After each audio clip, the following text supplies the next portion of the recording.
What's up, guys? Today I'm in front of a beach cottage that I just bought. I have never seen the property. I just bought it a few weeks ago. My banker says I paid too much. It's got a community pool.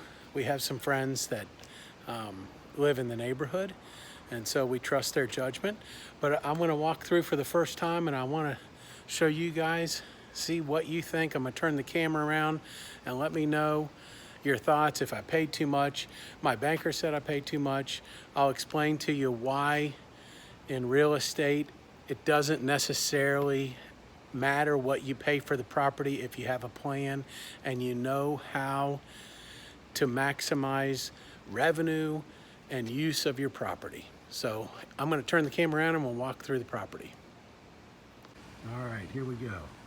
So first of all, like I said, community pool just 2 doors down. There's also a bigger community pool about two rows over the other way. Nice quiet street. You can see the beach. It's probably, this is I guess considered second row. I'd call it less than 1,000 feet. This looks like a storage area. The owner left me the keys upstairs and unlocked, so a little shower to rinse off. Nice area to hang out, park cars in the shade.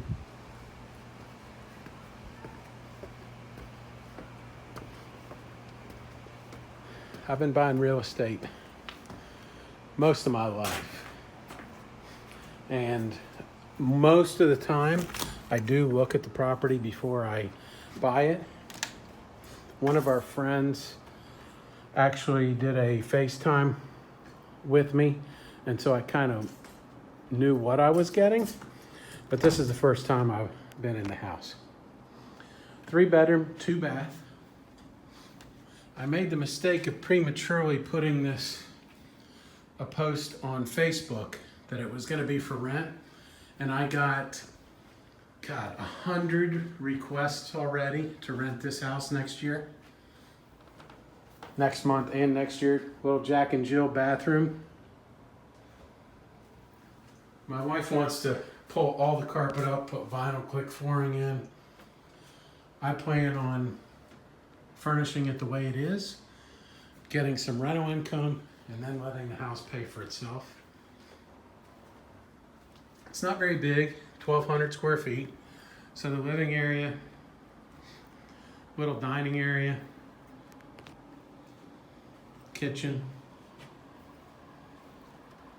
Previous owners lived here full time, so they did some upgrades. Granite, some tile. It's not in bad shape, it's really clean. Let's see what's out here. Looks like just a back porch. Yeah, houses are close.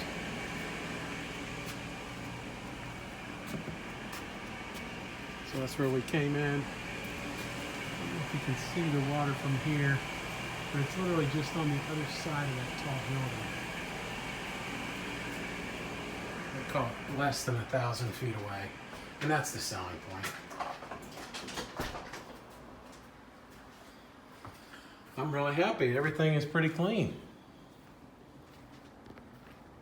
There, this looks like the master. Really, for carpet that was lived in full time, it's not bad at all. It's clean, no stains. It's the master.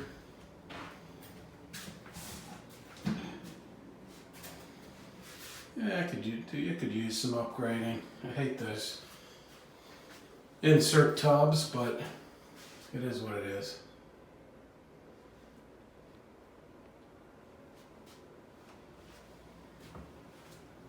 And that is our Myrtle Beach cottage purchase. If anybody that's watching this video comes to Myrtle Beach, shoot me a DM. You can rent this place. Guys, if you like these video tours, if you like the knowledge, if you like talking about real estate, please like and comment, subscribe to my channel. Really appreciate it. I'm going to turn the camera back around and talk to you a little bit about what I paid for it and why my banker thought it was too much and why I justify it. All right, so we're in my Myrtle Beach cottage, and I was just ended the last video. I want to tell you guys why I don't think I paid too much for this property. I got it in contract. It was a friend of mine that has a house here. Somebody, the owners put out an email, and they said, anybody interested in buying our house before we list it?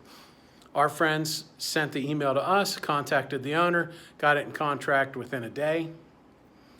I went to my bank. I told them what I was doing. We paid $335,000 for this house. And my banker, who's a friend of mine, and he's brutally honest with me, he said, that's way too much money. You're buying at the top of the cycle. Don't do it. I don't really want to finance it for you. And I said, well, first of all, my daughter has very good friends that have houses within this neighborhood. That alone, if I'm going to use it for 10 years, why do I care what I sell it for?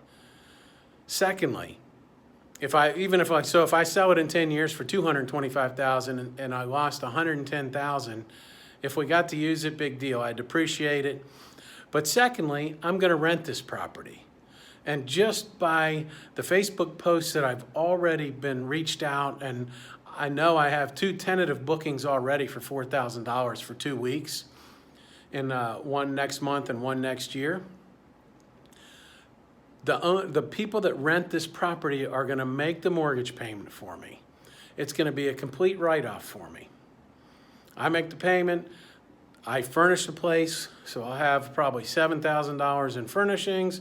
We'll probably do $10,000 or $15,000 in remodeling, plus the purchase price and closing cost, $375,000 max. We get to depreciate that entire amount. Someone else is going to make the mortgage payment. We're going to write off the interest that we're paying.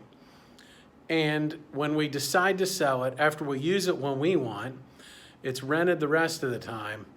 If we decide to sell it, I guarantee you I won't lose a penny on it. Even if I do, with the tax laws the way they currently are, I won't lose a penny, even if I sell it for less. So I hope this explains a little bit why don't get caught up on a price. Let's just say I paid $20,000 too much. In the grand scheme of things, the payment's going to be minuscule. Over a 20 or 30-year mortgage, you're talking tens, $20, $30 a month. That's it. So don't get so hung up on the price. If you like the property, you're able to use it, and you have a plan. You've heard me talk about in other videos home exchanges. So vacation rentals that aren't used all the time, why have an asset that's sitting? That's why I rent it. We're able to put this on our home exchange, and we'll be able to travel using this property as cash flow for our travels. Thanks again, guys. Start getting invested in real estate. Please message me with any questions you have or any topics that you'd like to see in the future. Like this video and subscribe to my channel. Thank you so much.